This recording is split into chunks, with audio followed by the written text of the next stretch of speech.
নমস্কার, good morning সকলকে। আমার গল্প কথায় আপনাদের স্বাগত জানাই। এই যে একটা জিনিস দেখাচ্ছি, অনেক দিন পর আমার জলবাগানের সাদা সুন্দরী পদ্ম।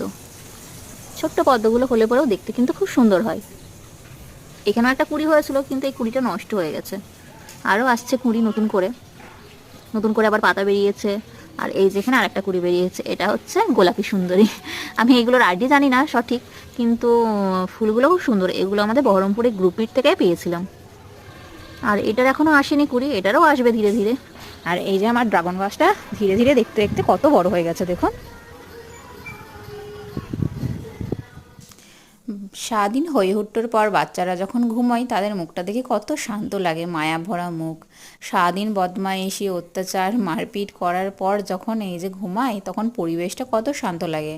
তারপর ঘুমালে পরে বাচ্চারা মনে হয় যেন এদেরকে কেন বকলাম, তখন মনে মনে খুব আফসোস হয় আর ভীষণ ভালোবাসা লাগে।